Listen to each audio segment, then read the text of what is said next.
C'est une terrible, terrible vérité que de réaliser que Jésus, tu es aussi celui qui a incarné le péché à la croix. Afin que nous soyons là aujourd'hui, libres, saints, irrépréhensibles devant notre Dieu. Pour les vrais adorateurs rassemblés en ces lieux, réalisent que Jésus s'est fait pécher, afin qu'en lui nous soyons justice de Dieu. Merci pour la puissance de ton sacrifice. Il y a puissance, puissance dans le sang de Jésus, dans le sang de Jésus. Il y a puissance, puissance dans le sang de Jésus, le sang de Jésus. L'enseignement me fait chanter différemment ce soir. Il y a puissance, oh, puissance dans le sang de Jésus. Le sang de Jésus. Il ne s'agit pas du sang des taureaux. Il y a puissance. Il y a puissance. Il ne s'agit pas du sang des boucs. Puissance dans le sang de Jésus-Christ. Le sang de Jésus. Je ne peux pas remettre en question la puissance de ce sang. Et je dis Jésus, Jésus, Jésus.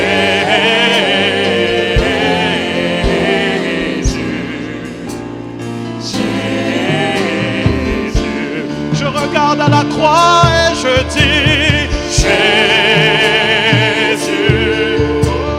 Jésus.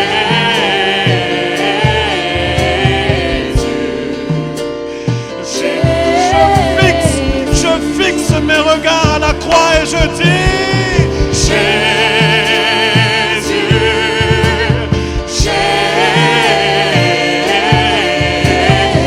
Toutes les conséquences du péché clouées au bois de la croix, clouées au bois de la croix, Jésus,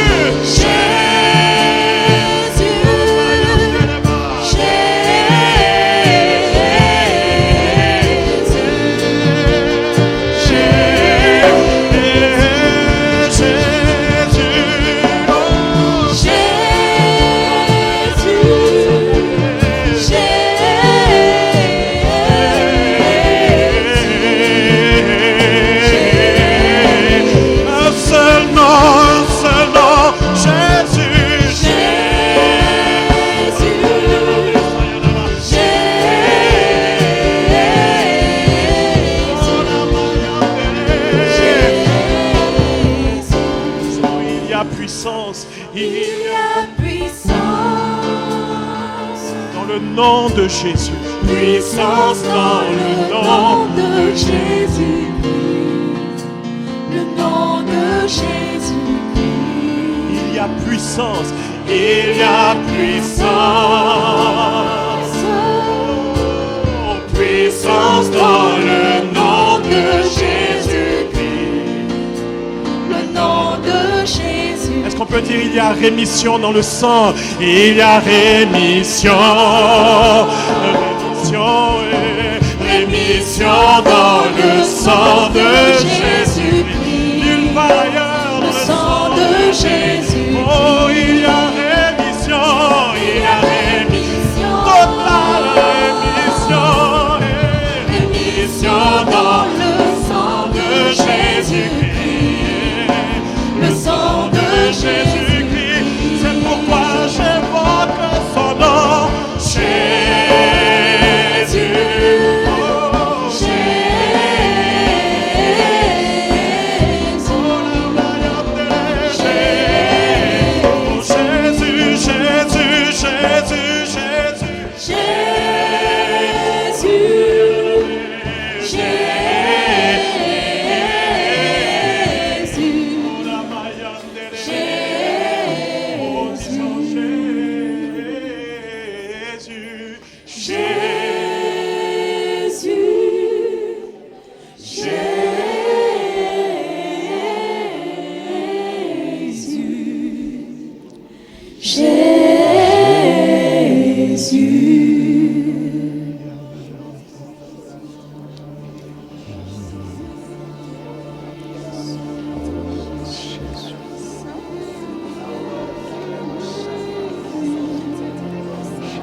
Sois exalté, Seigneur Jésus. Sois élevé, Seigneur Jésus. Sois glorifié, Seigneur Jésus. Nous t'adorons. Nous t'adorons. Nous t'adorons ce soir. Nous bénissons ton sang. Nous bénissons ton sang. Nous avons tout pleinement en toi. Sois élevé, honoré en ce lieu. Toi seul, Seigneur Jésus. Oh, sois élevé, sois glorifié. Nous t'adorons, nous te bénissons, nous t'aimons. Nous te craignons. Nous croyons en toi. Nous croyons en toi. Nous avons confiance en toi. Nous vivons pour toi. Nous sommes ici pour toi. À toi, toute la gloire pendant ce temps, Seigneur Jésus. Qu'il en soit ainsi. Jusqu'à la dernière seconde de ces moments, que toute la gloire soit à toi. Et quand nous aurons quitté ce lieu, nous voulons demeurer dans ta gloire. Et tout ce que nous allons continuer à faire, que cela soit seulement pour ta gloire, car tu en es digne. Béni soit ton Saint. Béni soit le nom de Jésus-Christ notre Seigneur. Amen. Alléluia. Gloire à Dieu. Alléluia.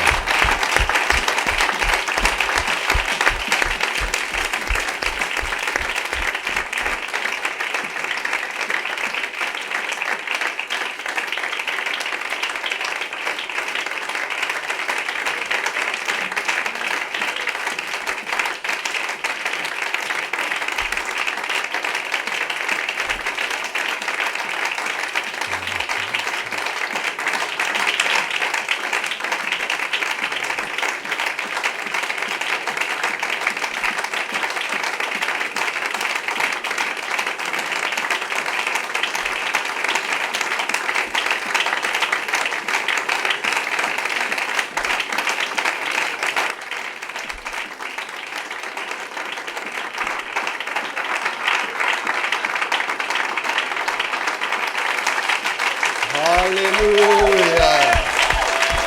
Gloire à Jésus. Alléluia. Gloire à toi, Seigneur. Gloire à toi, Seigneur. Gloire à toi, Seigneur. Gloire à toi, Seigneur. Gloire à toi, Seigneur. Alléluia.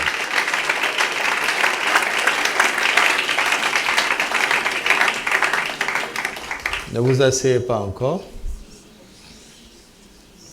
Chacun va saluer 10 personnes. Au lieu de lui dire bonjour, tu le touches et tu dis Jésus. Salue 10 personnes.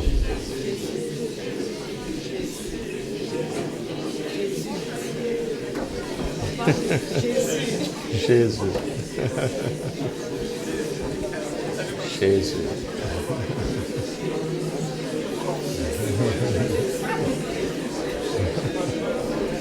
Jésus. Jésus. 4. Jésus. 5. Il me reste 5. Jésus. 6. Jésus. 7. Jésus. 8. Jésus. 9. Jésus. 10. Alléluia. Asseyez-vous et vous allez comprendre pourquoi. Amen. Nous allons opérer dans cette première partie, première soirée de la profondeur, appelle la profondeur par la parole. Amen. Aujourd'hui, c'est le ministère de la parole.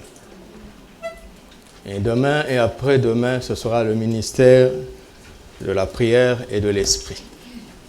Alléluia. Nous parlons des points de contact spirituels par la foi. Les points de contact spirituels par la foi. Points de contact spirituels par la foi. De quoi est-il question? Il est question des contacts bibliques de la révélation, des points de contact spirituels qui sont dans la parole de Dieu, qui nous permettent de saisir ou de nous emparer de notre miracle. Alléluia. Depuis le temps de Jean-Baptiste, jusqu'à présent, le royaume des cieux est forcé, et ce sont les violents qui s'en emparent. Amen. Alors, dans la vie spirituelle, dans la parole de Dieu, il y a beaucoup de points de contact et c'est facile à trouver. Mais en méditant et en m'attendant au Saint-Esprit, il m'a orienté autrement. Voyez-vous, ces choses sont abondantes dans l'Ancien Testament. Les principes de points de contact, vous les voyez très abondamment dans l'Ancien Testament, dans l'Ancienne Alliance. Mais nous ne vivons pas dans l'Ancienne Alliance, n'est-ce pas? Nous sommes le peuple de la Nouvelle Alliance. Alléluia. Alors, comment on aborde ce genre de sujet dans le cadre de la Nouvelle Alliance? Colossiens chapitre 1, verset 15. Jésus-Christ est l'image du Dieu invisible. Christ est l'image du Dieu invisible. Dites avec moi, Christ est l'image du Dieu invisible. Christ est l'image du Dieu invisible. Chapitre 2, verset 8. Prenez garde que personne ne fasse de vous sa proie par la philosophie et par une vaine tromperie, s'appuyant sur la tradition des hommes, sur les rudiments du monde et non sur Christ. Car en lui, c'est-à-dire en Christ, habite corporellement toute la plénitude de la divinité, n'est-ce pas? Dans le corps de Jésus, toute la plénitude de la divinité a habité. Et en Christ, dans le corps de Christ, toute la plénitude de la divinité réside. Amen. Amen. Autrement dit, celui qui touche Jésus touche Dieu. N'est-ce pas? Celui qui entre en contact avec Christ entre en contact avec qui? Celui qui entre en contact avec Christ qu'on voit, Jésus qu'on voyait quand il était sur terre, entrait en contact avec Dieu qu'on ne voyait pas. Ok? Et là, ça devient très très sérieux. Voyez-vous, Christ a absorbé dans sa personne tous les points de contact possibles. Vous m'entendez? Parce qu'en lui, on touchait directement à la source de toute solution, de toute puissance, de toute sagesse, de toute réponse. Alléluia. Donc, Jésus est la réponse de Dieu de manière extraordinaire. Le toucher, c'est toucher Dieu. Vous m'entendez? 2 Corinthiens 5, 19 dit que Dieu était en Christ, réconciliant le monde avec lui-même. Les gens ne savaient pas ça. Les gens ne savaient pas que l'homme Jésus qui marchait dans les rues de Nazareth et d'Israël, c'était Dieu qui marchait dans ce corps humain. Si seulement ils avaient eu la révélation, ils iraient le toucher comme touchant Dieu. Et certains ont eu cette révélation, n'est-ce pas? Certains l'ont fait.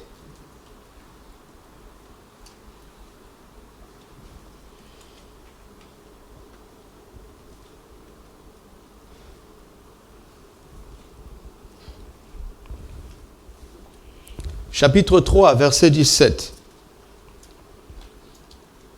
Colossiens toujours, chapitre 3, verset 17. Et quoi que vous fassiez, en parole ou en œuvre, faites tout au nom du Seigneur Jésus, en rendant par lui des actions de grâce à Dieu le Père. Vous voyez, dans la perspective de ce soir, vous vous rendez compte qu'il ne vaut plus la peine de faire quoi que ce soit ou de dire quoi que ce soit en dehors du nom de Jésus. N'est-ce pas? Vous saisissez ça? Pourquoi? Parce que Dieu s'est déversé pleinement en Jésus-Christ. Vous ne pouvez plus, on ne peut plus trouver un aspect de Dieu en dehors de lui. Et il est donc inutile, il est donc vain de contourner Jésus.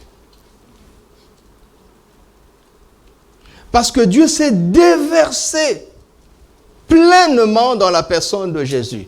À partir de maintenant, tout ce qu'on fait en dehors de Jésus est vain et dangereux. Dangereux pour le salut.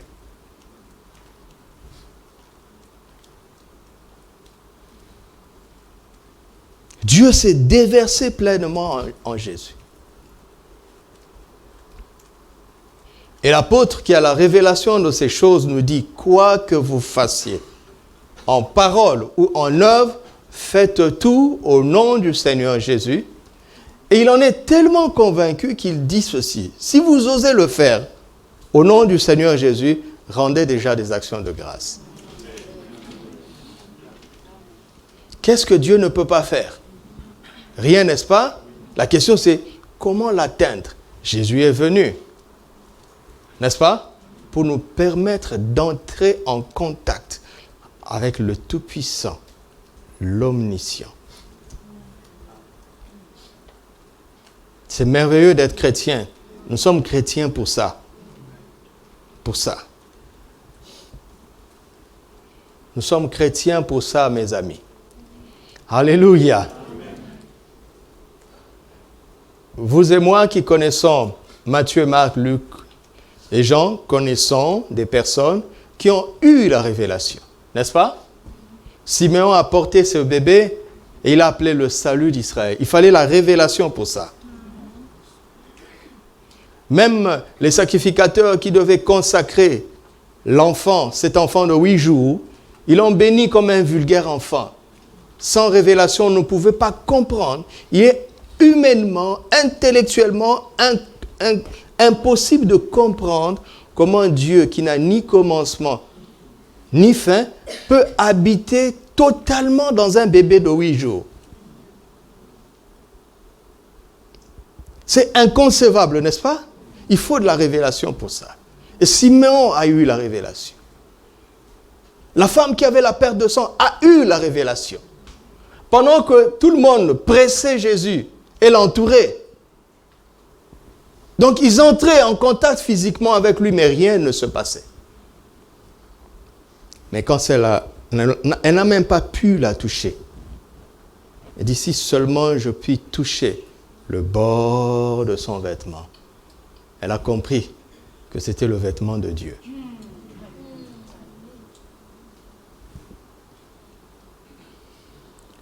Oui, il y a des points de contact dans la parole de Dieu. L'onction d'huile, la parole de foi, n'est-ce pas? L'offrande, la semence. Mes amis, Jésus est déjà venu. Si nous faisons quoi que ce soit de ces principes spirituels en dehors de Jésus, nous passons à côté parce que Dieu n'est plus dans les offrandes. Vous êtes choqués? Dieu n'est plus dans les offrandes. Dieu n'est plus dans l'onction d'huile. Il a été dans ces choses avant que Jésus ne vienne. N'est-ce pas qu'il est écrit qu'en lui habite corporellement quoi? Tout. Donc Dieu n'est plus là-bas. Donc si nous faisons ces choses en dehors de Christ, Dieu n'est pas là-bas. Vous savez, il y a beaucoup de choses que nous vivons juste par la grâce de Dieu, à cause de notre ignorance. Pourquoi il le ferait? Parce qu'il aide même les méchants. Il fait lever son soleil sur les justes et les méchants. Je ne veux pas que Dieu me donne ce qu'il donne aux méchants. Je suis son enfant. N'est-ce pas? Je ne veux pas qu'il me traite comme un vulgaire humain. Je suis son enfant. Il me dit, mes enfants, en dehors de Christ, vous ne pouvez pas me trouver.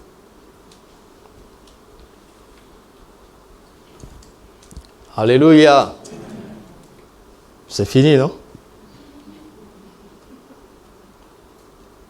Or, Jésus nous a dit qu'on ne peut rien effacer des Saintes Écritures, n'est-ce pas? Donc, si l'offrande a été un point de contact, cela reste valable aujourd'hui. N'est-ce pas? Si l'onction d'huile a été un point de contact, cela reste valable aujourd'hui. Donc, il est simplement question de comprendre en quoi ces choses représentent Christ. Quoi que vous fassiez. Autrement dit, si vous avez une offrande à faire, une semence à faire, faites-la au nom de Jésus. Pas au nom de Moïse. Vous m'entendez? Justement, pourquoi? Jean chapitre 1, verset 14. Jean chapitre 1, verset 14 à 18. Et la parole a été faite chair. Alléluia. Ça, c'est pour nous dire à ton voisin, ça, c'est pour nous. Parce que Jésus qui était en chair, il n'est plus là. N'est-ce pas? Ceux qui avaient la révélation à l'époque pouvaient le toucher. Mais il est parti, n'est-ce pas? Nous n'avons plus son corps aujourd'hui que nous pouvons toucher. Parce que nous sommes déjà avisés, n'est-ce pas? Nous savons que tout Dieu habite en Jésus, dans le corps de Jésus. Mais son corps n'est plus ici. N'est-ce pas? N'est-ce pas? Mais la Sainte Seine, il nous a dit, ceci est mon corps. Aha! Donc quand je touche ce pain-là, je touche Jésus. Et donc je touche Dieu. Voici un point de contact. La Sainte Seine. Nous allons y arriver. Mais voici, Jésus en chair n'est plus là. Mais la Bible nous dit ceci. La parole a été faite chair. Ce Jésus qu'ils ont pu toucher, il était la parole. En tant qu'homme, il a vécu 33 ans. Mais la parole est éternelle. Elle a toujours été. Et cette parole, nous l'avons aujourd'hui. Et si tu as la révélation, tu peux toucher Jésus à travers la parole. Et en touchant Jésus à travers la parole, tu touches Dieu, le Tout-Puissant. Voici le point de contact. Elle a habité parmi nous, pleine de grâce et de vérité. Et nous avons contemplé sa gloire. Une gloire comme celle du Fils unique de Dieu, venu du Père. La loi nous a été donnée par Moïse. La grâce et la vérité sont venues par Jésus. Il dit la même parole, si tu la lis avec la foi, avec la mentalité de l'Ancien Testament, tu passes à côté. Dieu n'est plus dans la loi. Il a agi avec Moïse, mais on ne peut plus recourir à Moïse aujourd'hui. Quoi que vous fassiez en parole ou en œuvre, faites-le au nom de Moïse. Savez-vous qu'Élisée, quand il a pris le manteau, il dit, où est l'Éternel, le Dieu d'Élie? Et ça a marché, mais c'est dépassé, Jésus est venu. Amen. Et nous avons reçu de sa plénitude, et grâce pour grâce. Personne n'a jamais vu Dieu. Le Fils unique est celui. Personne n'a jamais vu Dieu, le Fils unique qui est dans le sein du Père est celui qui l'a vu. Hein? Donc ça c'est pour nous. Ça c'est pour nous. Jésus est venu pour nous faire connaître le Père. Et dans Jean 14, vous savez ce qu'il a dit. Philippe lui dit, montre-nous le Père. Et cela nous suffit, n'est-ce pas? Jésus lui dit quoi? Depuis tout ce temps que je suis avec vous, vous ne me connaissez pas, Philippe. Ne savez-vous pas que celui qui m'a vu a vu le Père? On n'a pas besoin de voir le Père. On a besoin de voir Jésus. Amen. Car en voyant Jésus, on voit le Père. Comment peut-on voir Jésus aujourd'hui? À travers la parole. La parole qu'il est. Alléluia. Hébreux chapitre 1, à partir du premier verset. Hébreux 1. Après avoir autrefois, à plusieurs reprises et de plusieurs manières parlé à nos pères par les prophètes, Dieu, dans ces derniers temps, nous a parlé par le Fils, qu'il a établi héritier de toutes choses, par lequel il a aussi créé le monde,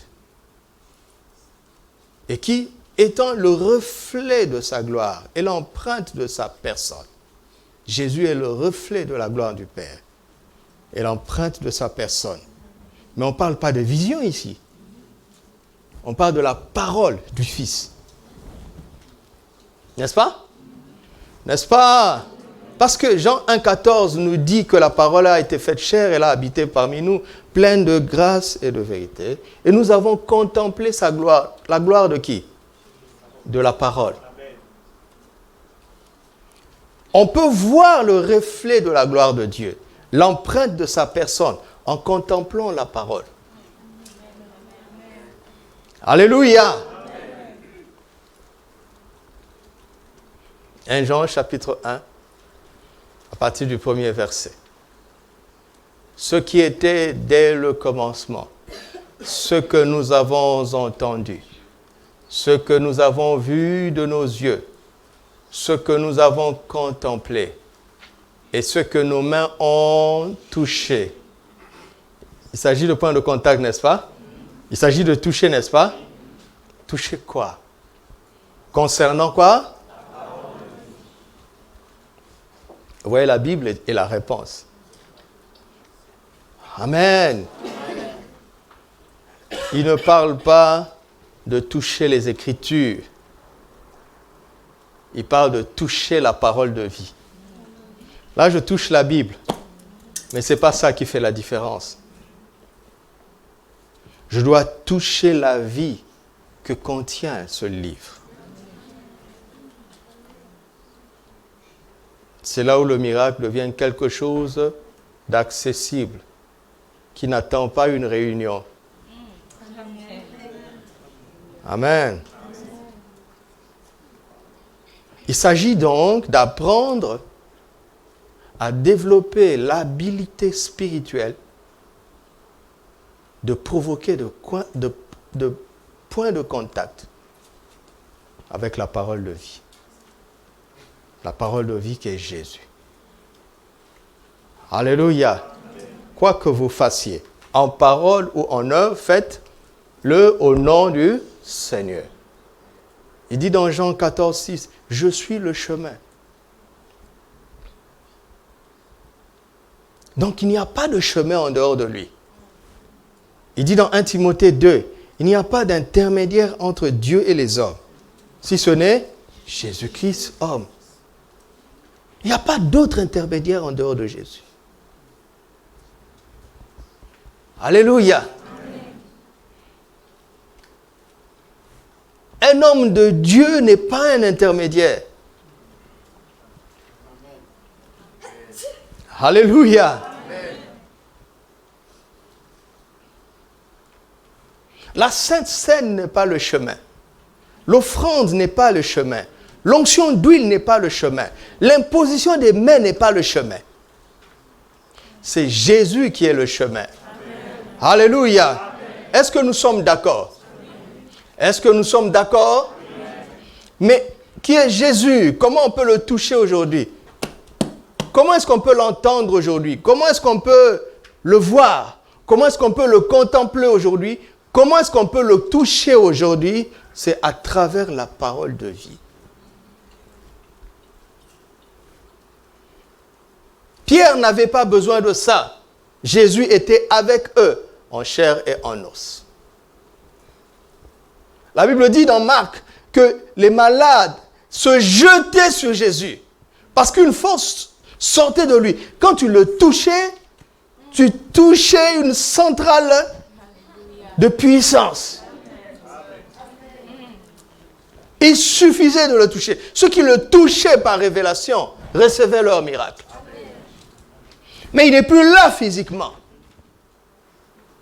Mais l'apôtre Jean nous dit qu'on peut le voir, l'entendre, le contempler et voir, le toucher concernant la parole de vie. Amen. Donc les choses que nous lisons dans la parole de Dieu peuvent continuer à se produire encore aujourd'hui. À travers la parole de vie. Pas à travers la Bible. Pas à travers les Écritures. Mais à travers la vie des Écritures. Parce que les gens entouraient Jésus et le pressaient. Rien ne se passait. Donc le toucher physiquement ne produisait rien. Il fallait le toucher par la foi, avec révélation. Donc même si on amène Jésus physiquement ici aujourd'hui, tout le monde n'aura pas forcément un miracle. Parce que si on ne le touche pas par révélation, rien ne se produit. Et c'est la même chose aujourd'hui. La parole est là, mais nous devons chercher à entrer en contact avec la vie qui se trouve dans cette parole. De sorte que quand on entend la parole de vie, c'est comme si on entendait Jésus. Et donc on entendait Dieu. Qu'on voyait, qu'on contemplait, qu'on touchait Jésus. Et donc on touchait Dieu. Comment? À travers la parole de vie.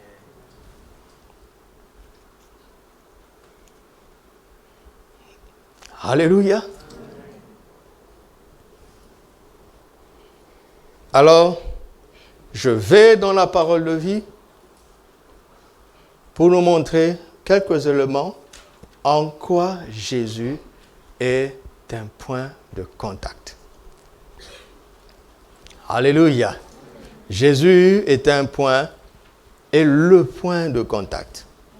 Christ est le point de contact. Amen. Tout ce qui a marché dans l'Ancien Testament ne peut pas marcher aujourd'hui si on ne le fait pas à travers Christ.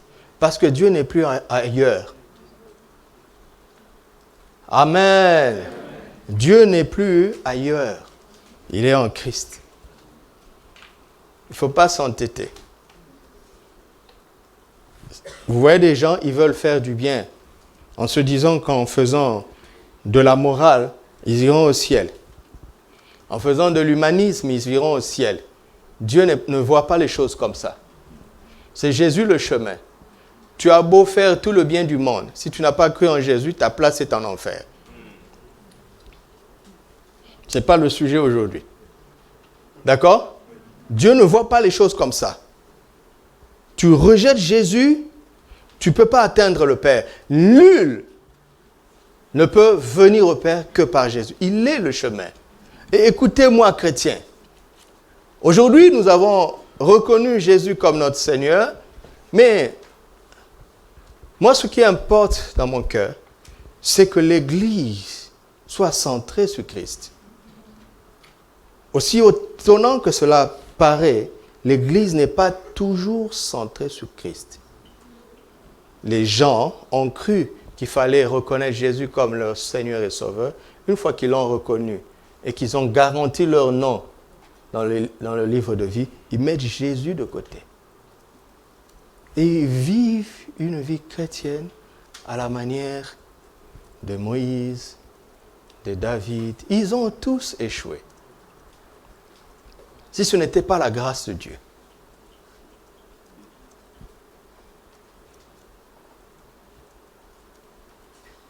Quand le Seigneur m'a appelé au ministère, il m'a dit, je te suscite pour révéler Jésus. J'ai dit que, mais ça n'a pas de sens, Seigneur. Ça n'a pas de sens. C'est ce que tout pasteur doit faire. Mais c'est avec le temps que je me suis rendu compte de ce qu'il m'avait dit.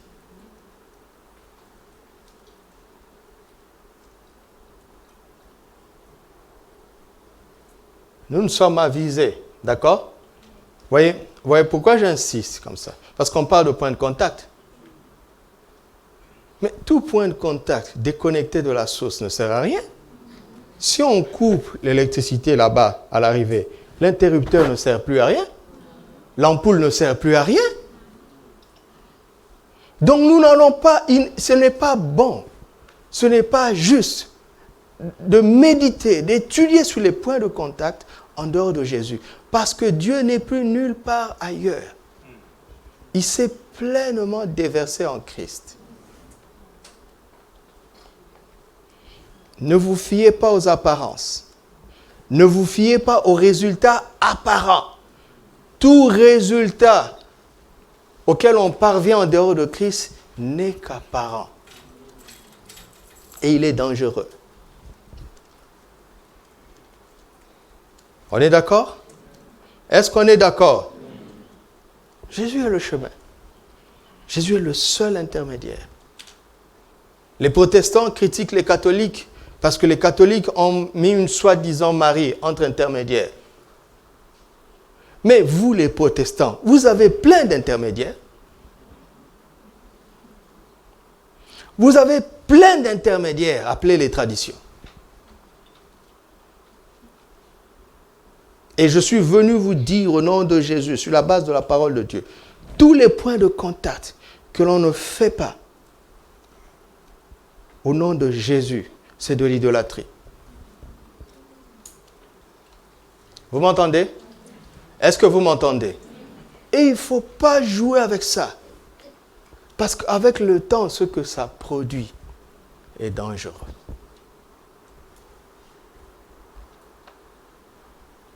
Une chose aussi simple. Tu ne peux pas chasser un démon au nom de Adonai. Adonai, c'est le nom de Dieu, n'est-ce pas? Tu ne peux pas chasser un démon au nom de Yahvé. Donc, si ta vie chrétienne se base sur la confession d'Adonai et de Yahvé, tu ne vas pas vaincre Satan. Tu ne vas pas vaincre les démons. Quand bien même tu aurais des résultats. Vous m'entendez? Quand bien même tu aurais des résultats. C'est avec le temps qu'on se rend compte qu'il y avait des déviations sans le savoir. Aujourd'hui, par exemple, il y a des déviations dans certains ministères, mais comme nous jugeons sur la base de la morale, vous comprenez? Le message est moralement correct, le témoignage de la personne est moralement correct, mais le défi, le combat n'est pas moral. N'est-ce pas? Le combat est spirituel. Et aucun démon ne craint aucun autre nom, si ce n'est le nom de Jésus. On ne peut pas tenir dans la durée si on contourne Christ. Vous m'entendez? Amen. D'ailleurs, si je ne vous parle pas de point de contact et que je vous dis simplement de demander au nom de Jésus, ça suffit. Parce qu'il a absorbé toutes les méthodes de Dieu. Mais la recherche du miracle, la quête de la solution, peut parfois être un chemin long. Parce que Dieu nous travaille, il nous fait grandir au travers des épreuves. Et c'est pour ça qu'il faut comprendre, connaître les lois spirituelles. D'accord? Et s'attendre au Saint-Esprit. Tu as comme une boîte à outils, un trousseau de clés. C'est le Saint-Esprit qui te dit que ça, c'est tel point de contact. Aujourd'hui, c'est tel autre point de contact. Aujourd'hui, c'est tel autre point de contact. C'est lui qui décide.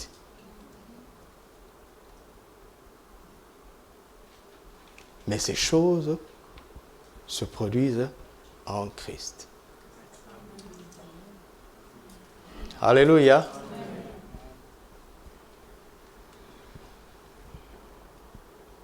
Si vous saviez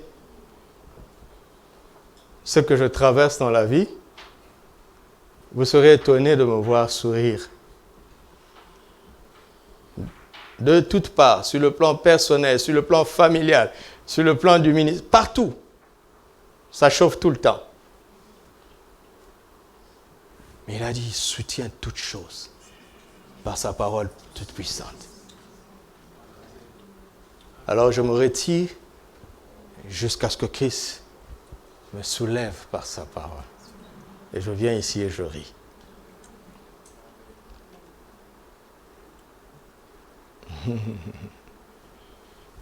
Alléluia. Alors, il y a un seul point de contact entre les hommes et Dieu, c'est Jésus. Amen. Maintenant, tout ce qui nous reste à faire, c'est de voir en quoi Jésus incarne aujourd'hui les différents points de contact que nous connaissons dans la Bible. Alléluia. Alléluia. Amen. Alléluia. Amen. Pourquoi je dis ça? Pour que vous disiez Amen.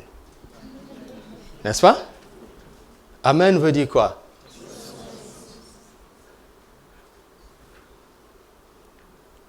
Amen ne veut pas dire je suis d'accord. Ok? Amen ne veut pas dire oui. Amen ne veut pas dire ok. Amen est beaucoup plus profond que ça. Le mot Amen pour le juif, d'accord? C'est une manière d'amener à l'existence ce que l'ainsi de l'Éternel lui dit. Ok? Si Dieu te dit, je le veux, sois pur. Quand tu dis Amen, tu entends dire qu'il en soit ainsi. Que ce que tu as dit devienne réalité dans ma vie. C'est ça, Amen. C'est un mot à dire. Comme lors du mariage. Le couple a beau s'aimer. Si on lui dit, veux-tu prendre pour époux, monsieur, tant. Si la sœur ne dit pas oui, le pasteur, le maire ne peut pas les déclarer mari et femme. On ne dit pas qu'ils ne s'aiment pas. Ils s'aiment. Mais ils ne peuvent pas être mari et femme si le mot ne sort pas. Ok?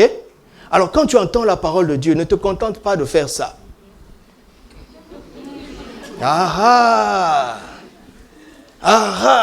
Le juif sait ça. Le juif sait ça. Le juif sait que ça là, ça ne change rien. Il n'y a pas de puissance dans ça, c'est moral.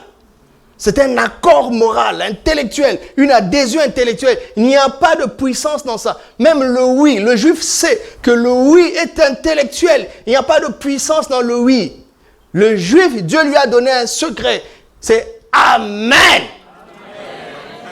C'est ça le premier point de contact. C'est Amen. Tant que tu n'as pas dit ça, Dieu ne peut pas commencer. Amen. C'est pour ça qu'il faut connaître les Juifs. Jésus a dit le salut vient des Juifs. Jésus a dit vous adorez nous. Jésus s'est mis dans le camp des Juifs. Donc ça ne sert à rien de bouder. Jésus a dit nous. Après avoir assumé ça, il a ouvert la porte maintenant pour tout le monde. Voici, on passe beaucoup de temps à faire ça. Et puis on dit ok. Dans certains endroits même, c'est prêche. Il dit, toi continue de parler. Moi, je ne sais pas si ça va marcher chez moi. Continuez de jouer avec les simples choses de l'Écriture. Jouez, vous allez voir. Passez votre temps devant le maire ou devant le pasteur. Veux-tu le prendre pour époux? Je dis, hey, si je suis là, c'est parce que je le veux. Je dis, non. On n'a pas besoin de ton discours. Veux-tu le prendre pour épouse? Oui, je l'aime. Je dis non, ce n'est pas ça le propos. Ce n'est pas ça le propos. Si ça ne sort pas, on ne peut pas vous déclarer mari et femme. Alors nous devons apprendre à dire Amen. Nous devons apprendre à dire Amen. Nous devons apprendre à dire Amen. Vous avez remarqué, certains bons pasteurs, ils disent plus Amen une fois. Ils disent Amen, Amen, Amen. J'aime Maman Hortense. Maman Hortense ne dit pas Amen une fois. Maman Hortense Carambier, elle dit toujours Amen, Amen, Amen, Amen, Amen. Elle a compris le secret. Il faut dire ça plusieurs fois. Amen, Amen, Amen, Amen. Amen. Mais en quoi Amen concerne Christ maintenant? Puisque la puissance n'est plus dans l'Amen. Tout est en Apocalypse 3,14. Apocalypse 3,14. Écrit à l'ange de l'église de Laodicée. Voici ce que dit qui?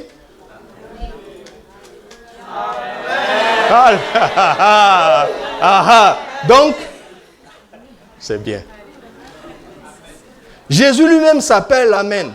Donc, il s'appelle le qu'il en soit ainsi. Amen. Voici ce que dit le qu'il en soit ainsi de Dieu. Amen. Alléluia.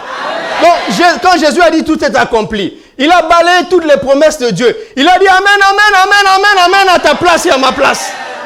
Et il dit maintenant, je suis ces Amen là. Donc, je peux dire Jésus.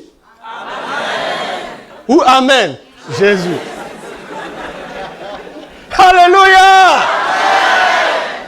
Vous comprenez pourquoi les démons tremblent devant ce nom-là? Parce que quand tu dis Jésus, la promesse de la guérison, dis Amen. Amen. Et le démon de la maladie s'en va. Quand tu dis Jésus, la promesse de la provision, Amen. Et le démon de la pauvreté s'en va. Quand tu dis Jésus, la promesse de la victoire, Amen. Et le démon de la défaite s'en va. Ce nom-là est formidable. Quoi que vous fassiez, en parole ou en œuvre, faites-le au nom de Jésus. L'Amen de Dieu. Amen, Amen, Amen. Jésus, Jésus, Jésus. Amen, Amen, Amen. Jésus, Jésus, Jésus.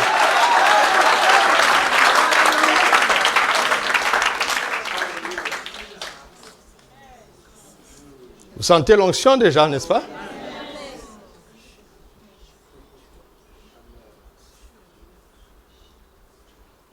2 Corinthiens 1,20. Pour ce qui concerne toutes les promesses de Dieu, c'est en lui qu'est le oui. C'est pourquoi encore l'Amen par lui est prononcé par nous à la gloire de Dieu. Lui, il a déjà dit Amen. Mais toi aussi, tu dois dire Amen. Parce que Dieu a déjà dit oui en Jésus. Quand tu viens au Père au nom de Jésus, il n'y a pas 3 réponses. Il n'y a pas non, il n'y a pas peut-être, il n'y a pas attends, il y a oui. Amen. Dieu n'a pas 2 réponses, il n'y en a pas 3. Quand tu viens au nom de Jésus, quand Jésus dit, demandez au Père en mon nom, c'est de ça qu'il est en train de parler. Quand tu demandes quelque chose au Père, au nom de Jésus, n'attends pas la réponse. Sors, tu dis, je l'ai. Parce que Dieu avait déjà dit oui. Oui, mais quand tu dis Jésus, Dieu a déjà dit oui. C'est pour ça que quoi que vous fassiez, en parole ou en œuvre, faites-le au nom de Jésus. Et terminez par les actions de grâce. Pourquoi Dieu va parler encore? Il avait déjà dit oui. Est-ce que vous saisissez ça? Et Jésus avait dit Amen. Mais pourquoi on doit dire encore Amen? Parce que Hébreux 4,12 dit que la parole de Dieu est une épée à quoi? 2 tranchants. Allez consulter votre Bible. Dans le Strong, le tranchant là peut dire tranchant, ça peut dire aussi bouche. En grec, le mot là veut dire bouche.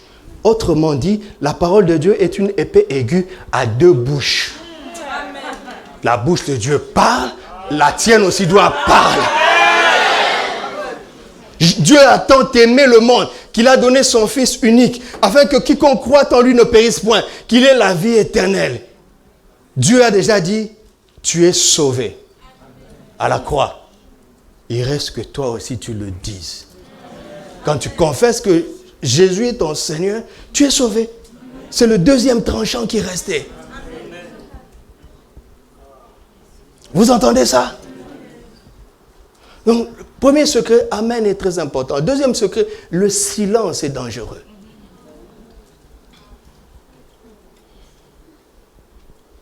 Alléluia. Le silence est dangereux. Vous comprenez ça? Amen. C'est le premier point de contact. Et Christ est l'Amen. Aujourd'hui, on ne dit pas Amen à la manière de Moïse. Hein? D'accord?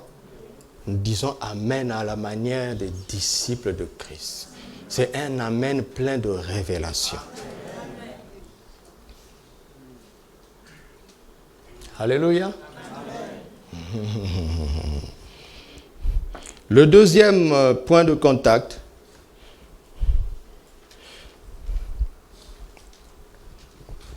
commençons dans l'Ancien Testament, d'accord? Regardez dans l'Ancien Testament, Dieu visitait les gens par sa parole. N'est-ce pas?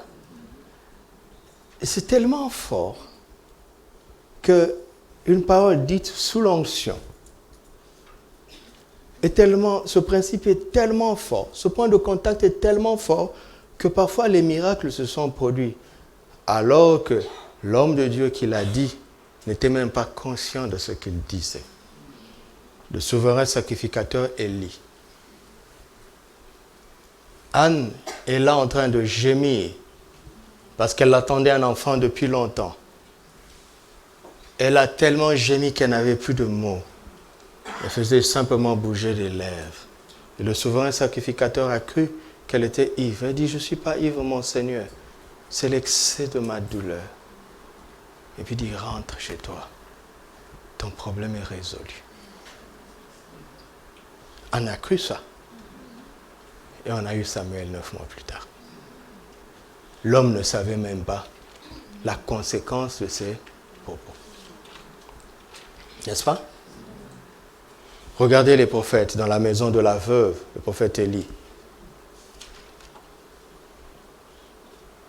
Il dit, sers-moi à manger, sers-moi ton dernier repas, et tu n'en manqueras plus jamais. C'est simplement une parole. La femme a saisi la parole. Et le miracle s'est produit. N'est-ce pas? Naaman a failli passer à côté. Va plonger 7 fois dans le Jourdain. Il a failli ne pas le faire. Mais heureusement, quand il l'a fait, il a saisi son miracle. Ok?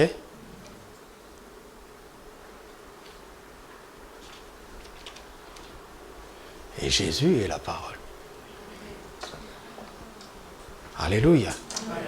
On doit le saisir. Saisir Jésus en tant que la parole.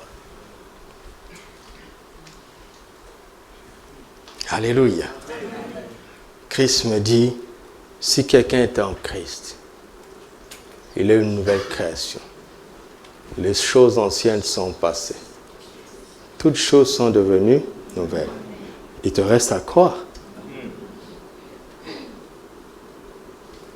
Et quand tu crois ça, étonnamment, tu es transformé. Il dit, ne savez-vous pas que votre corps est le temple du Saint-Esprit? Il te reste à croire. C'est ça que je vous dis tout le temps. Si un démon habite ici, c'est qu'il cohabite avec le Saint-Esprit. Ça veut dire que mon Saint-Esprit à moi serait faible. Je ne peux pas admettre ça. C'est mépriser l'Écriture.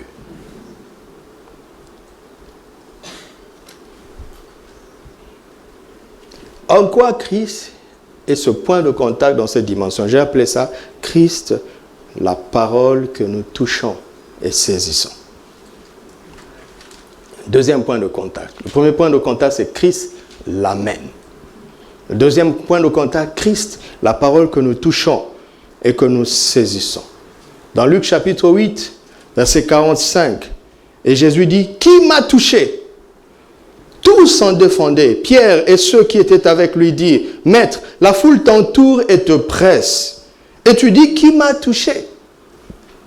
Mais Jésus répondit, quelqu'un m'a touché, car j'ai connu qu'une force était sortie de moi. Quelqu'un m'a touché. Comment cette femme a fait pour en arriver là. On voit l'explication dans Marc chapitre 5, verset 27. Ayant entendu parler de Jésus. Vous avez vu? Entendu parler de Jésus. Elle a entendu, comme nous entendons ce soir, n'est-ce pas? N'est-ce pas? J'ai appris très tôt, c'est peut-être dans la manière dont je suis entré en contact avec Christ, je n'attends pas le temps de ministère pour recevoir mon miracle ou bien la visitation de Dieu. Vous savez ça? J'attends pas ça. Soyez sensibles. Quand on parle de Jésus, tout peut se passer à tout moment. Je recommence. Quand on parle de Jésus, tout peut se passer à tout moment. N'attendez pas que le prédicateur termine son sermon. Si ça se trouve, la phrase qu'il avait dite à la 13e minute est à vous. Et il est possible qu'il ne revienne plus sur ça. Et qu'il n'y revienne même pas pendant le temps de ministère. Et vous rentrerez en disant, Dieu a touché tel, et il ne m'a pas touché. Mais il était venu te toucher à la 13e minute. Vous m'entendez? Un jour, j'ai eu un contact spécial avec un grand homme de Dieu, mettez grand entre guillemets. J'étais à la conférence et le matin, je lisais ma Bible en attendant que la réunion ne commence. Je me suis posé 4 questions sur la base de mon texte. J'arrive à la réunion, c'est une formation pastorale. L'homme de Dieu prend mon texte que j'ai lu par hasard. Ce n'était pas le Torrent. Par hasard, j'ai fini le Torrent et j'ai ouvert ma Bible. Je ne sais pas pourquoi, mes yeux se sont arrêtés sur ce verset et je me suis posé 4 questions. L'homme de Dieu a pris mon texte et il a commencé à poser les questions. Première question, c'est la mienne. Il m'a répondu, j'ai dit gloire à Dieu. Deuxième question, la même. Il m'a répondu, j'ai dit gloire à Dieu. Troisième question, la même. Là, j'ai eu la chair de poule. J'ai dit non, quelque chose se passe ici.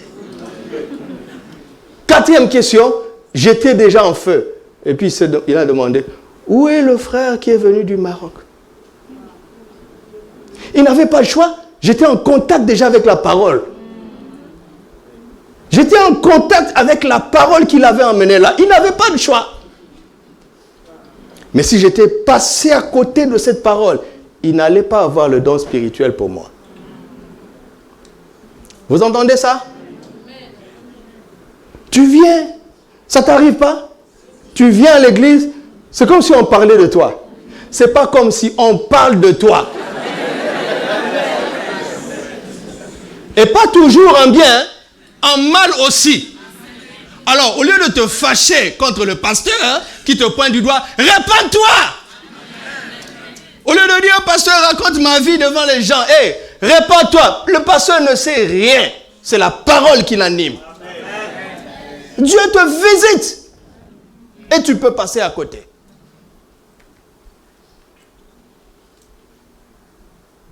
Ayant entendu parler de Jésus, vous trouvez ça normal qu'une femme se dise, si je puis seulement toucher le bord de son vêtement? Ce qu'elle a entendu de Jésus a travaillé son cœur. Elle a entendu, elle a vu, elle a contemplé. C'est ce que Jean dit, n'est-ce pas? Elle a contemplé ce qu'elle a entendu. Elle a contemplé ça et elle a fini par se rendre compte que ce Jésus-là n'est pas n'importe qui. Il n'est tellement pas n'importe qui que si je puisse seulement toucher le bord de son vêtement, c'est fini. Je n'ai pas besoin d'un entretien. Je n'ai pas besoin d'un entretien. C'est un point de contact. Christ, la parole de Dieu. Pierre aurait dû le comprendre. Jetez le filet. Seigneur, nous avons travaillé toute la nuit. Mais je jetterai le filet. Ça veut dire quoi? Je ne vais pas jeter le filet sur l'eau. Mais c'est une pêche bizarre. On pêche le poisson dans l'eau. Il dit, mais dans l'eau là, toute la nuit, ça n'a pas marché. Moi, je vais pêcher maintenant dans la parole. Vous saisissez ça? C'est pas pour rien qu'il dit, Seigneur, si c'est toi, ordonne que je vienne vers toi sur les eaux. Qu'est-ce que Jésus dit? Viens. Vas-y si tu vas pouvoir. On ne peut pas marcher sur l'eau, mais on peut marcher sur la parole. Parce qu'il soutient toutes choses par sa parole puissante. Il ne peut pas soutenir tes deux pieds. Sa parole ne peut pas soutenir tes deux pieds. Alors, peu importe où que tu vois que tes yeux doivent se poser, si les yeux de ton cœur voient la parole, tu vas marcher. Saisir la parole. Christ, la parole. La foi vient de ce qu'on entend. Ce qu'on entend vient de la parole de Christ. C'est fini là. Le Moïse, c'est fini. La foi est dans la bouche de Christ. C'est fini. Et je vous en supplie, où que vous soyez dans la Bible, cherchez une relation avec Jésus. Sinon, tout ce que vous allez dire est sans feu. C'est rien, c'est vide. Dieu n'est plus là-bas. Même si la construction est intelligente, elle est extraordinaire. S'il n'y a pas Christ là-bas, Dieu n'est pas là-bas. Parce que Dieu est pleinement en Christ. Où que vous soyez dans la Bible, cherchez où est Christ avec ce verset. Si vous ne trouvez pas, attendez.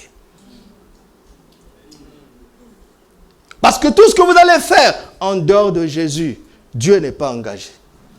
Il n'y a pas une partie de lui ailleurs. Il est pleinement en Christ. Vous saisissez ça? C'est pourquoi nous devons parler de Jésus. Nous devons prêcher Christ. Afin que les gens entrent en contact avec Christ. La parole que l'on doit toucher et saisir. Alléluia. Alléluia. Troisième point de contact. L'imposition des mains est un point de contact, n'est-ce pas? N'est-ce pas? Alors, comment on fait aujourd'hui? L'imposition des mains n'a pas commencé dans la Nouvelle Alliance.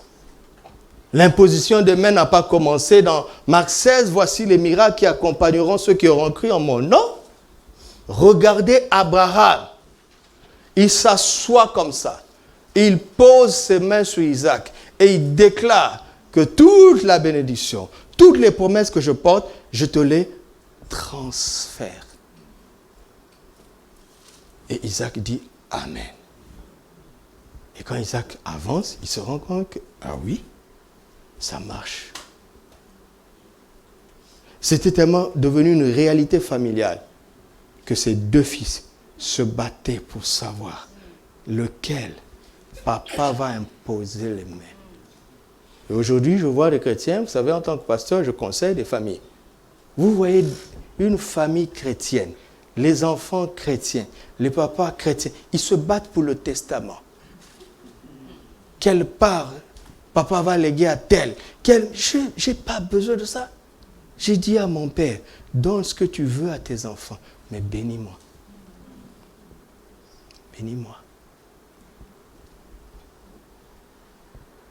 Je ne vais jamais rencontrer mon père sans un cadeau. Quand il a fini de me dire qu'il est content, je me mets à genoux et je dis, papa, pose tes mains. Ah ouais, jamais. Je ne vais jamais chez mes pères les mains vides. Jamais. Que ce soit la famille au Congo, au Burkina, récemment en Côte d'Ivoire. Il y avait un cadeau pour chaque autorité. Bénis-moi. Ah ouais?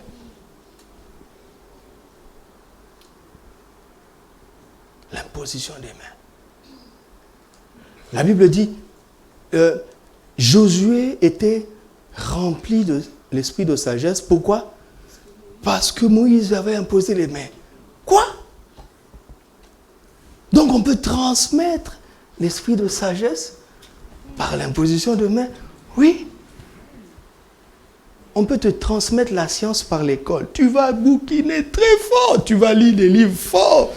Tu vas bosser toute la nuit en hiver pour passer un examen. Alors que quelqu'un viendra, pose juste les mains. Chut, et tu reçois tout. Amen. C'est pas par la paresse, hein? La position des mains. Écoutez, les Juifs, Ils vont vous laisser parler. Les gens raisonnent, vous savez. Quand je suis la télé, je suis mélangé. Parfois je ris, parfois je suis triste. Des gens sont des ignorants, mais ils parlent avec fierté. Les Juifs, vous savez quoi? Les Juifs vous disent, raisonnez. Raisonnez comme vous voulez. Nous, on a des secrets, des points de contact. Vous voyez un fils juif, il attend juste que papa fasse ça. 12 ans plus tard, il va régner sur vous. Et vous continuez à dire des gros français.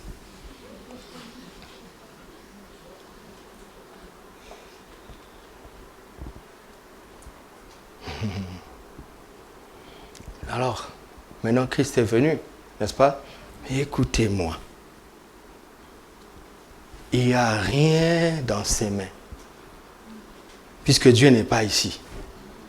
Il s'est déversé pleinement où? Il n'y a rien dans aucune main d'aucun homme de Dieu. Puisque Dieu est en Christ. Vous savez, Dieu continue à agir en Israël avec les lois dépassées. Pourquoi? Par fidélité à Abraham. Vous entendez? Sinon, ces choses-là sont dépassées. Par contre, qu'est-ce que Jésus a dit? Celui qui m'a vu, en lui habite toute la plénitude. Donc, les mains maintenant, avec lesquelles Dieu transmet, ce sont les mains de qui? De Christ. Ok?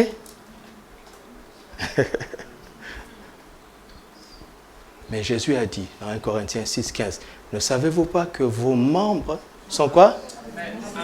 Affiche ça, que tout le monde voit. Tout le monde doit voir ça. Ne savez-vous pas que vos corps sont quoi? Continue, mets le verset 17 pour qu'on voit la différence. Verset 17. Verset 18. 19. Ne savez-vous pas que votre corps est le temple du... Ça, c'est autre chose. Donc, on dit votre corps est un habitacle du Saint-Esprit. D'accord? Ça, c'est vrai, mais c'est autre chose. Maintenant, remets le verset 15. Le verset 15 dit quoi? Vos corps sont quoi? C'est quoi les membres d'une personne? Ce sont ses pieds, ses mains, n'est-ce pas? Ces mains ne sont pas mes mains. Alors quand je te les impose, deux personnes doivent avoir la révélation. Si je crois que j'ai la puissance à transmettre, je raisonne comme à l'ancienne alliance. Je suis dans l'erreur. Et si toi tu viens, tu dis, ah c'est les mains de l'homme de Dieu. Dieu dit, bon, que les mains de l'homme de Dieu fassent quelque chose. Moi je ne suis qu'en Christ. N'est-ce pas? Donc toi et moi, qu'est-ce que nous devons avoir? La révélation que quand je mets les mains sur toi, ce sont les mains de Christ. Parce que ces membres ne sont... mes membres ne sont plus les miens. Ils sont à Christ. Donc moi je le sais. Est-ce que tu le sais? Et il dit, il ne parle pas des pasteurs. N'est-ce pas? Alors quand Marc 16, il dit, voici les miracles qui accompagneront ceux qui auront cru en mon nom. Il est en train de dire, ta foi dans le nom de Jésus va te donner la révélation que ces mains-là sont les membres de Christ. Et quand tu les imposes à quelqu'un qui a la même révélation, sur la déposition de 2 ou 3 témoins, si 2 d'entre vous s'accordent pour demander une chose quelconque. Vous avez compris? L'imposition des mains, à condition que ce soit les mains de Christ. Un autre point de contact, les mains de Christ, à travers un croyant. Les mains de Christ à travers le corps d'un croyant. Alléluia. Alléluia. Quatrième point de contact, c'est la parole de bénédiction. Ok. La parole de bénédiction. On garde la même logique, n'est-ce pas? On garde la même logique. Éphésiens 1:3. En lui, béni soit Dieu le Père de notre Seigneur Jésus-Christ, qui nous a de toutes sortes de bénédictions spirituelles dans les lieux célestes en Christ. Il n'y a plus aucune bénédiction ailleurs. Amen.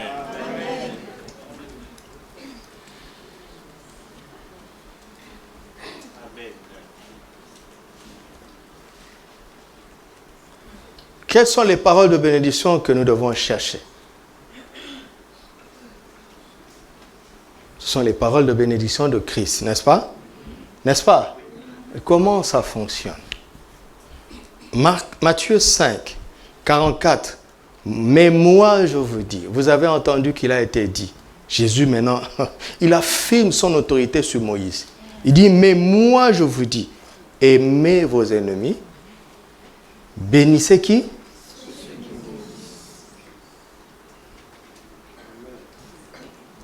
Et faites du bien à qui? À ceux qui vous haïssent. Et priez pour ceux qui vous maltraitent et qui vous persécutent. Il dit, bénissez ceux qui vous maudissent. Qu'est-ce que vous comprenez par ça?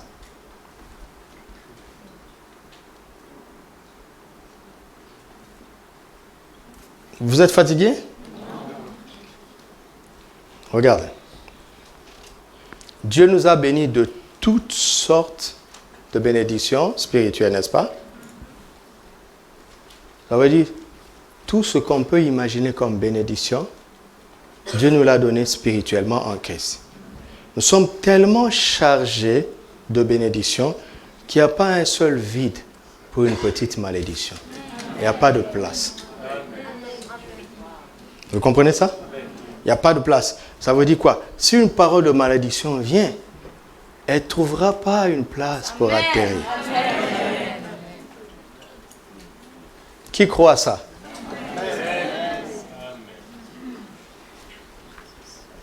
Maintenant, Jésus dit, bénissez ceux qui vous maudissent. Pourquoi ce serait difficile à quelqu'un de bénir quelqu'un qui le maudit? C'est parce qu'il est en colère, parce qu'on l'a maudit. Il se sent mal, n'est-ce pas? Pourquoi il se sent mal? Cela ne voudrait-il pas dire qu'il croit que la malédiction agit? Hein? Parce que si la malédiction n'agit pas, pourquoi tu es fâché? Vous m'entendez? Pourquoi tu es fâché? Pourquoi tu as peur?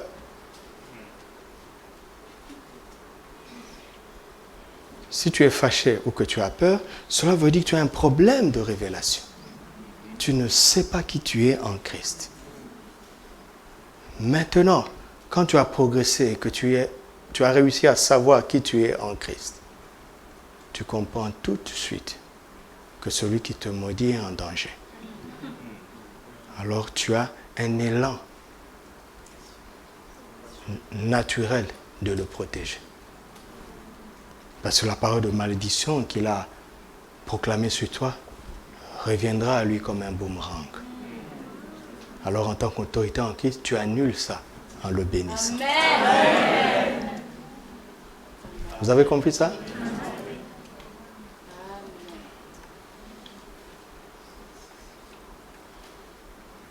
Dans les moments où je suis le plus frustré, je ferme ma bouche. Parce que j'ai vu ce qui est arrivé à certaines personnes. Quand, dans l'ignorance, on nous disait de répondre.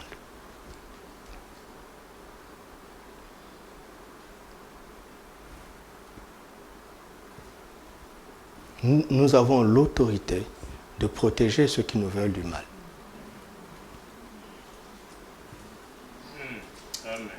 Vous m'entendez? Qu'est-ce que Dieu observe maintenant? Il regarde ton caractère.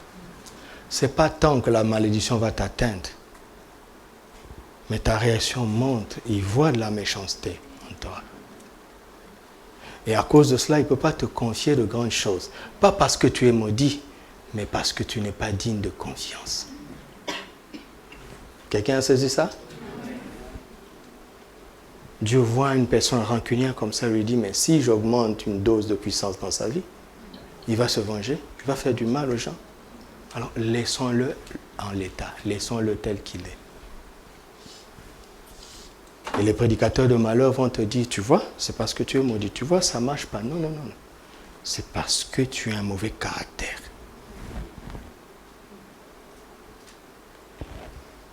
Vous m'entendez? Continuons.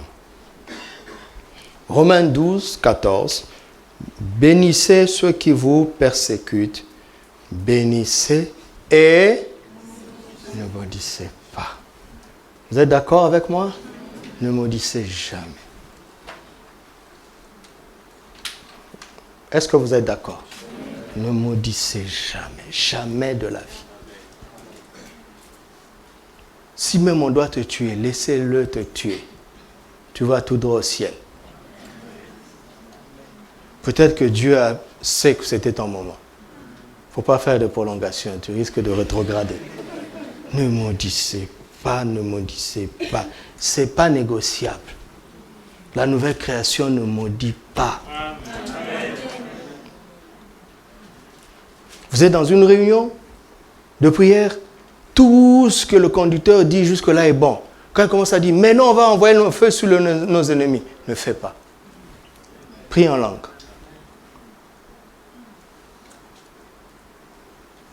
Demandez à Élie, quand il a décapité les prophètes.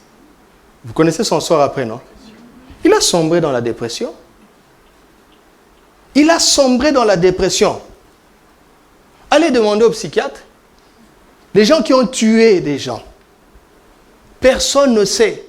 On ne l'a jamais attrapé. Mais ils sont dans le tourment. Ne faites pas du mal aux gens. Vous ne pourrez pas dormir après, même si on ne le sait pas. Le Saint-Esprit ne pourra pas vous aider. Il ne pourra pas vous aider. Ne maudissez pas. Le Saint-Esprit ne va pas vous aider. Oh non, mais ce qui fait est grave. Je souffre. Oui, reste tranquille. Dieu a dit à moi la vengeance. Garde le silence, je combattrai pour toi. Garde le silence, garde le silence. Ne maudis jamais.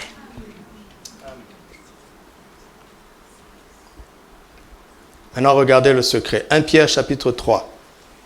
Le point de contact des paroles de bénédiction. 1 Pierre 3, verset 9. Ne rendez point mal pour le mal. Ou quoi? Injure pour injure. On te dit, grosse tête, tu dis, toi aussi.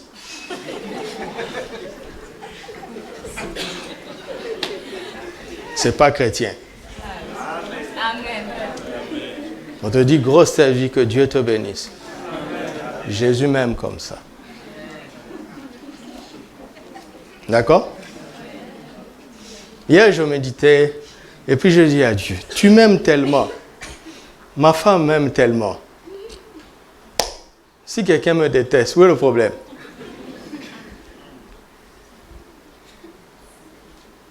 Si tu vas attendre que tout le monde t'aime,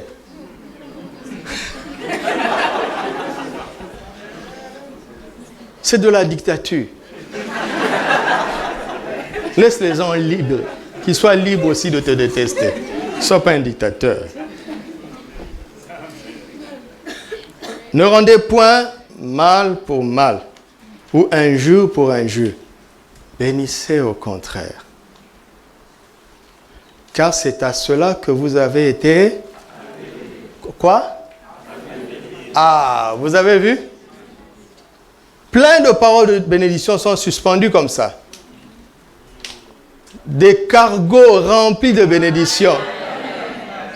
Ils attendent l'ordre de la tour de contrôle pour atterrir chez toi. Satan connaît ses lois. Vous savez, Satan ne sait pas tout, mais il sent. Vous savez, regarde. Quand la pluie va arriver, est-ce qu'on ne le sent pas? On voit, non? On voit que le ciel s'obscurcit, n'est-ce pas? La pluie est une bénédiction, non? Donc quand la pluie approche, nous-mêmes les humains, on le sent, non? Alors quand la pluie de bénédiction de Dieu approche, le ciel spirituel s'obscurcit aussi. Vous ne comprenez pas ça? Jésus a dit aux pharisiens, il dit, mais vous savez interpréter les signes du temps et vous ne savez pas reconnaître votre maître. Jésus était emmené à descendre jusque-là. Quand la pluie arrive quelque part, on le voit. Ce matin, je suis sorti pour marcher dans le parc qui est à côté de chez nous. Le ciel était obscur. Je suis rentré.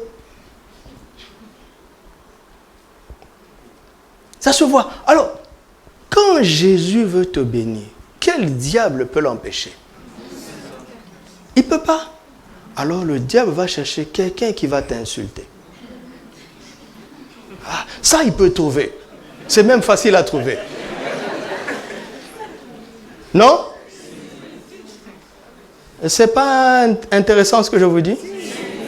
C'est comme ça que ça marche. Vous savez, j'ai mis du temps à comprendre ces choses. Dans le ministère, les sorciers jouaient avec les chrétiens. Nous n'avions que le sang. Le sang même déjà c'est bien, mais on avait aussi le feu. Et comme Dieu avait préparé mon cœur à ne pas aimer la tradition, pour avoir été un grand catholique, quelqu'un qui a été dans ces choses-là à fond, quand je suis venu chez les protestants, pour moi c'était la parole, rien d'autre. J'étais étonné de voir qu'il y a une forme de catholicisme dans le protestantisme. Ils ont leur eau bénite. L'onction d'huile est devenue l'eau bénite des protestants. Les hommes de Dieu sont devenus les maris de protestants, c'est-à-dire des intermédiaires entre eux et Jésus. Je rends grâce à Dieu d'avoir été catholique.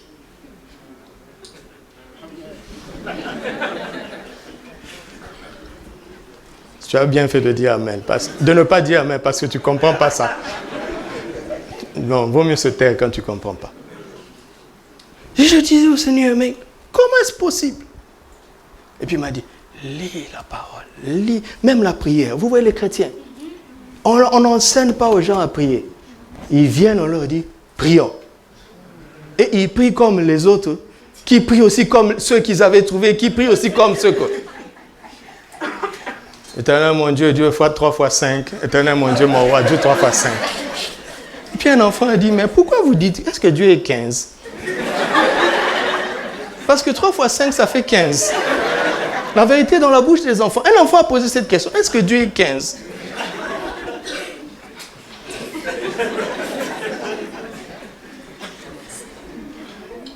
Un jour, j'étais dans une réunion et puis une sœur était en train de chanter. Si tu la regardes, tu vois vraiment qu'elle est sous l'onction. Saint, Saint, Saint est le Seigneur, Dieu puissant et fort.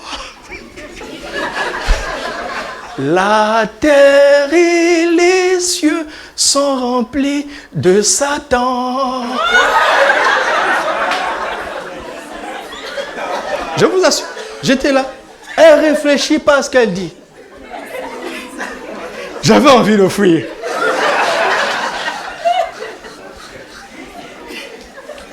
La terre et les cieux sont remplis de Satan. N'avez-vous pas lu que la connaissance de l'Éternel remplira la terre comme les eaux couvrent le fond des océans? Il n'y a pas de place pour Satan. Lisez les Écritures, lisez les Écritures. Nous sommes déjà bénis. Hériter de la bénédiction est une autre chose. Pour hériter de la... Tu es un néant droit. Mais si on t'insulte et que tu réponds par l'insulte, tu n'hérites pas. Alors tu vas aller chercher les liens. Il n'y a pas ça en Christ, on va le voir demain. Et Satan ne veut pas que tu saches cette vérité simple. Vous avez vu ça? Le point de contact des paroles de bénédiction, c'est Christ. Quand il t'a dit béni, ne me dis pas. Il sait de quoi il parle.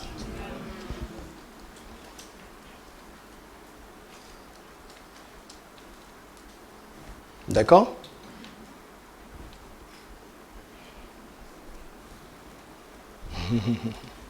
Cinquièmement, un autre point de contact, c'est quoi? La semence, n'est-ce pas? La semence, l'offrande, pas vrai? N'est-ce pas? N'est-ce pas qu'il faut semer? Parfois, quand une parole vient, tu reçois une parole spéciale, tu scelles ça en faisant une offrande spéciale. Ça marche, mes amis. Ok?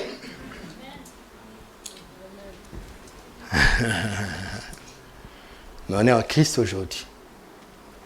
Comment est-ce que ça marche? Dans Genèse 8, verset 22, Dieu a juré que tant que la terre subsistera, la loi de semer et de récolter ne passera jamais. N'est-ce pas? Dieu s'est engagé. Il s'est engagé. Il dit dans Galates 6, on ne se moque pas de Dieu. Ce qu'un homme aura semé, il le moissonnera. Il dit dans 2 Corinthiens 9, ceux qui semeront peu, moissonneront peu. Ceux qui sèmeront abondamment, moissonneront abondamment. Parfois, le problème, c'est qu'on ne sème pas. Ou bien qu'on sème peu.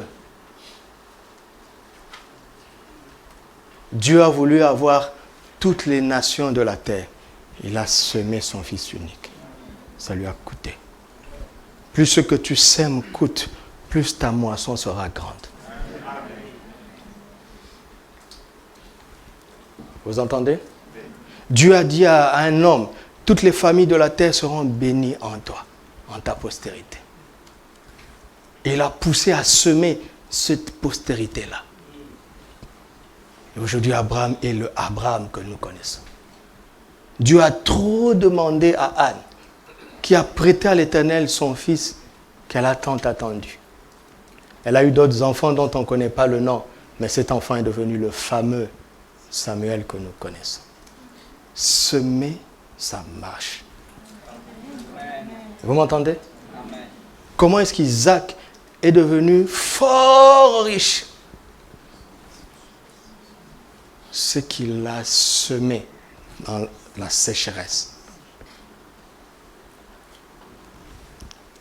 Ce qu'on appelle l'offrande sacrificielle.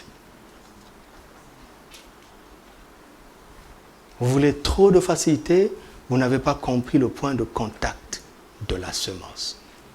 Vous voulez toujours recevoir, vous n'avez pas compris le point de contact de la semence.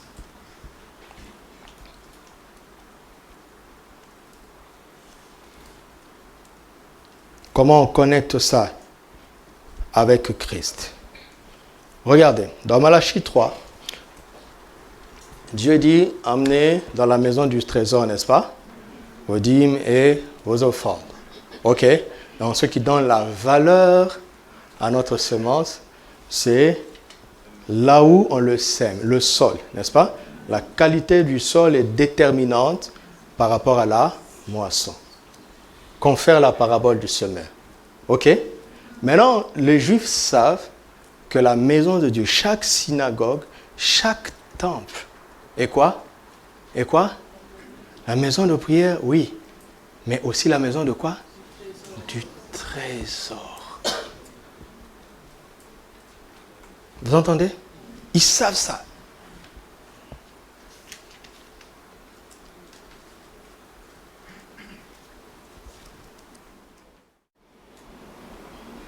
Je sème constamment. Constamment, je sème.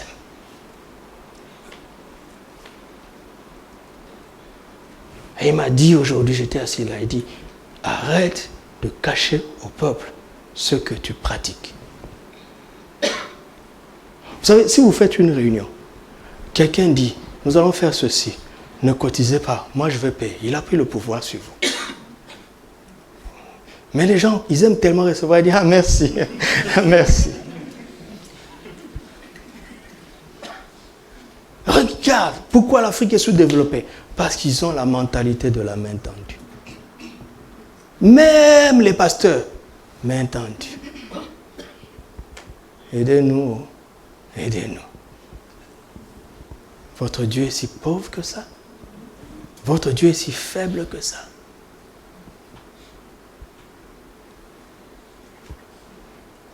Lisez bien la Bible, c'est parce qu'on n'a plus de temps. Les gens qui ont le plus donné dans la parole de Dieu, c'est les gens qui avaient le moins. Hormis David et Salomon. La veuve de Sarepta. Hein? Les chrétiens de Macédoine. Leur pauvreté extrême a produit quoi? De grande libéralité. Vous entendez ça?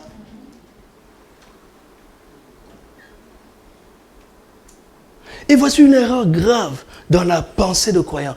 Quand j'aurai plus, je donnerai plus. Tu ne donneras jamais plus quand tu auras plus. Parce qu'avec l'abondance des choses que tu auras, il y aura l'abondance des besoins. La vie de riche est difficile. Ça emmène des contraintes. Tu ne peux plus rouler dans les voitures normales. Tu ne peux plus habiter dans le quartier de tout le monde. Tes enfants ne peuvent pas fréquenter l'école de tout le monde. Autrement dit, tu reçois plus. Mais les exigences sont encore là.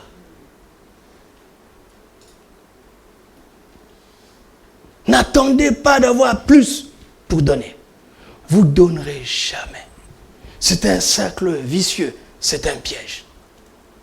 Pourquoi le diable fait ça? Parce qu'il connaît la puissance du point de contact de la semence. Dieu, est-ce que Dieu peut nous tromper?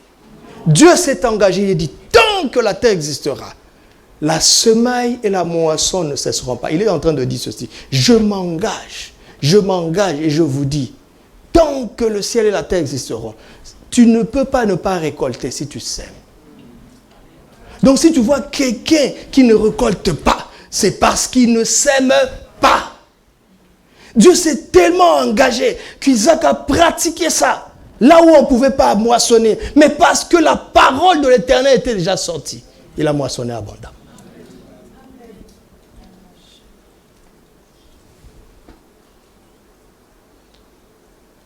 Lisez un peu. Beaucoup de gens sont entrés dans des miracles. Pourquoi? Par des offrandes.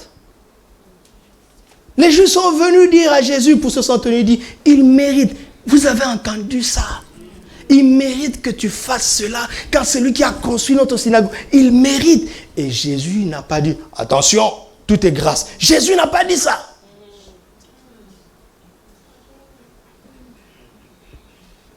Les gens aujourd'hui, ils prennent des assurances vie. Ils préparent déjà leurs obsèques de leur vivant pour que ça ne pèse pas sur leurs enfants. Dorcas a préparé sa résurrection de son vivant. Elle a investi pour sa résurrection, sans le savoir. Les veuves sont venues. Écoutez la prière des veuves. La prière de veuve en faveur de Dorcas. Ils lui ont montré, il dit, Pierre, regarde tout ce qu'elle fait pour nous. Elle est partie. Qui va encore le faire? Nous, on ne veut pas qu'elle parte. On ne veut pas. Jésus était obligé de ramener Dorcas. Regarde la veuve de Sarepta. Dieu a fait exprès. Il a envoyé le prophète chez une pauvre veuve qui a son dernier repas. Mais Dieu pensait à quoi? Dieu savait quelle maladie allait frapper cet enfant unique plus tard.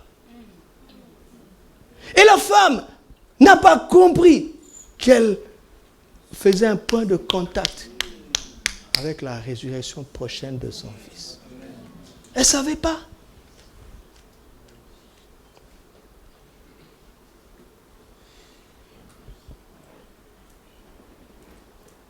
La maison du trésor, Jésus dit dans Jean 2, 19, détruisez ce temple. Affiche ça, tout le monde va voir. Comme ça, vous allez comprendre. Jean 2, 19, Jésus leur répondit, détruisez ce temple, et en 3 jours je le... Continue.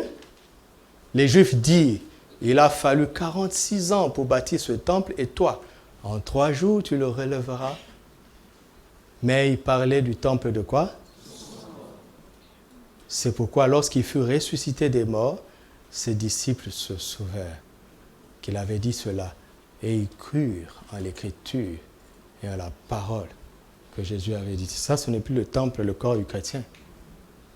C'est le bâtiment où les croyants se réunissent pour adorer. Jésus regarde ça comme son corps. Ne me demandez pas l'explication. Recevons ce qu'il a dit. Même moi, je ne le comprends pas, mais je l'accepte tel qu'il le dit. Alors, si je sème ici, parce que c'est le corps du Seigneur, comment est-ce que je peux ne pas moissonner? Comment? Il n'y a aucune aridité en Jésus. Aucune sécheresse en lui. Il est plein de vie.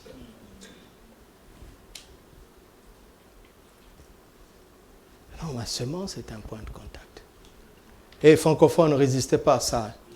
Parce que la mentalité francophone, c'est ça. Il dit, le pasteur veut commencer à spolier les gens. Je t'interdis de penser comme ça. Refuse d'aligner tes pensées dans cette mentalité médiocre. Un point de contact.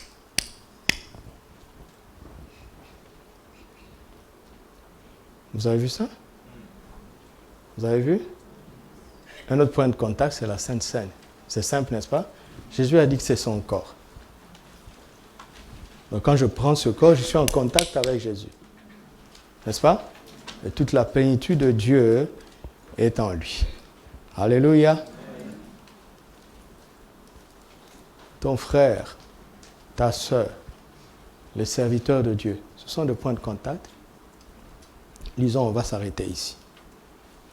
Lisons. Matthieu 10, versets 40 à 42. Celui qui vous reçoit, me reçoit. Il parle de lui-même, n'est-ce pas? N'est-ce pas? Il parle d'abord de lui-même. Et celui qui me reçoit, reçoit aussi qui? Vous avez vu, non? C'est ça la vie chrétienne. Dieu est en Christ. La question, c'est de savoir maintenant comment Christ se manifeste aujourd'hui. Parce que si je me connecte à la manière dont Christ se manifeste, je me connecte à toute la plénitude de Dieu qui est en Christ à travers la manière dont Christ se manifeste. Amen. Alléluia. Amen. Continuons maintenant, verset 41. Comment est-ce qu'il se manifeste? C'est ça la question. Parce qu'il est question de recevoir celui qui a envoyé Christ en recevant Christ dans la manière dont il se manifeste. D'accord? Verset 41. Celui qui reçoit un prophète, comment? En qualité de prophète. Recevra une récompense de qui? De prophète. Celui qui reçoit un juste, en qualité de juste, recevra une récompense de juste. Et quiconque donnera seulement un verre d'eau à l'un de ses petits, parce qu'il est mort, d'ici, je vous le dis en vérité, on commence par la fin, n'est-ce pas? On commence par la fin. Il est question de ne pas perdre sa récompense. Ça y est, vous me suivez? Je vous promets, je m'arrête là. Il est question d'abord finalement de ne pas perdre sa récompense. OK? L'une des clés, un point de contact pour ne pas perdre sa récompense, c'est de considérer le plus petit disciple de Jésus.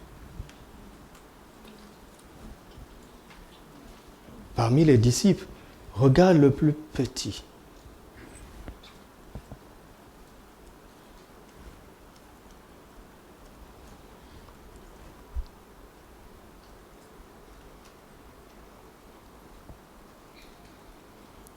Donner un verre d'eau à l'un des plus petits disciples du Seigneur, c'est-à-dire donner le minimum au moindre d'entre nous, contribue à sécuriser ta récompense.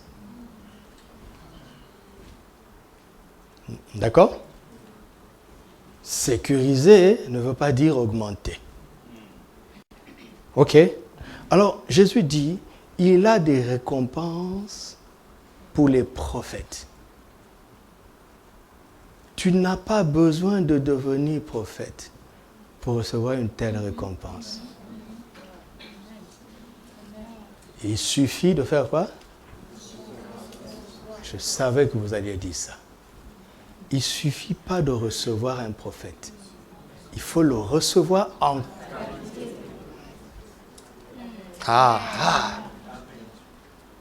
Donc quand tu le reçois, ne le traite pas comme n'importe qui. Et si tu fais ça, tu n'as pas besoin de devenir prophète. Le point de contact, d'accord, avec la récompense des prophètes, c'est quoi? C'est d'honorer un prophète. Vous m'entendez? Vous m'entendez? À chaque fois que j'honore Papa Karambiri, ma vie avec la Bible change.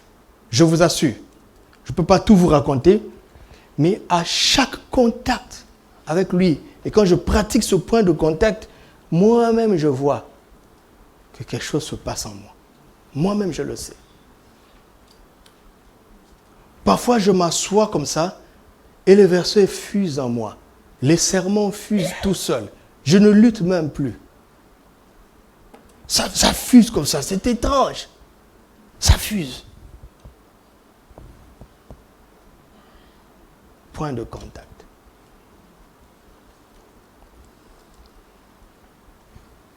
Il y a la récompense du juste, n'est-ce pas?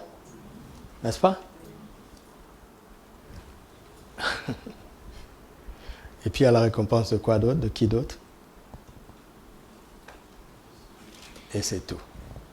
Ce sont des points de contact. Vous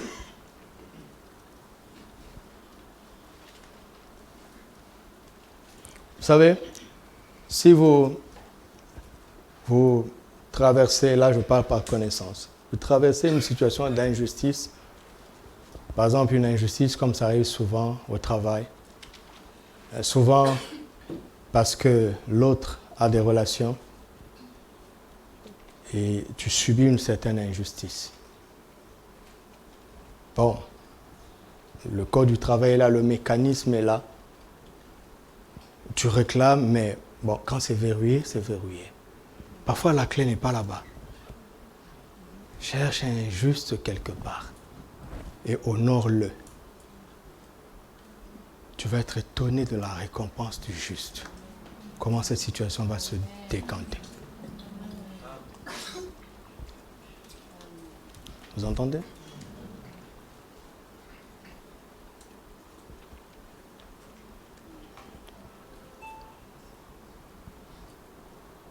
Mais Jésus a commencé par celui qui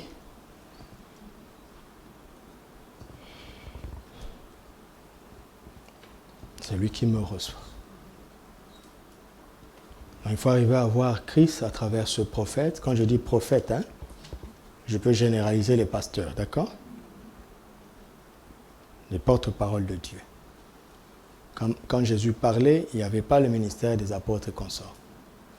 Il y avait un seul ministère de porte-parole. Il faut arriver à voir Christ dans un porte-parole de Dieu. Il va voir Christ dans un juste. Nous sommes tous des justes, mais nous n'avons pas la communion avec Christ de la même manière. Ce frère-là, cette sœur-là peut t'aider. Tu peux participer à sa grâce. D'accord? D'accord? Voilà. C'est ça les secrets. Mais vous avez vu? Toujours en Christ. Parce qu'il n'y a plus rien ailleurs. Amen. Voilà. Demain, nous allons prier pour les défis de santé et les défis spirituels. Et vendredi, nous allons prier pour les défis familiaux et les défis professionnels, même scolaires. D'accord? Je vais prier pour vous. Père, ta parole a été semée dans nos cœurs, qu'elle porte beaucoup de fruits, qu'elle s'incarne en chacun d'eux, qu'elle modèle leur intelligence, qu'elle renouvelle leur intelligence, qu'elle les débarrasse de toute autre pensée, pour qu'il n'y ait plus de place que pour la pensée de Christ. Qu'elle remplisse leurs âmes, afin qu'ils soient pleins des sentiments de Christ, et qu'elle leur donne la révélation que Dieu s'est déversé pleinement en Christ, afin que plus personne ne tourne autour du pot, ne perde son temps ailleurs, même pas auprès de bonnes personnes bibliques. Jésus est tout pour nous. Ce n'est pas pour rien que tu as dit que nous avons tout pleinement en lui. et il est le chef de toute domination. C'est pourquoi au nom de Jésus maintenant, je me lève contre tout plan de l'ennemi, visant à diluer ce que nous avons entendu. J'interdis aux puissances du malin de voler cette semence, de la relativiser. J'interdis dans le nom de Jésus. Je parle au cœur, là où il y a des inquiétudes, là où il y a des soucis, là où il y a de la légèreté, là où la séduction a commencé à ronger. J'ordonne maintenant la fin de ces choses, afin que chaque cœur que tu as attiré en ce lieu pour ce jour spécial soit une bonne terre qui porte le maximum de fruits. Et nous te rendons grâce parce que tu es l'Amen de Dieu. Et nous disons Amen parce que tu as déjà dit Amen et nous te remercions. Bénissons le Seigneur Jésus en préparant nos offrandes. Bénissons le Seigneur en préparant nos offrandes. Nous terminons en pratiquant ce point de contact à travers l'offrande. Alléluia.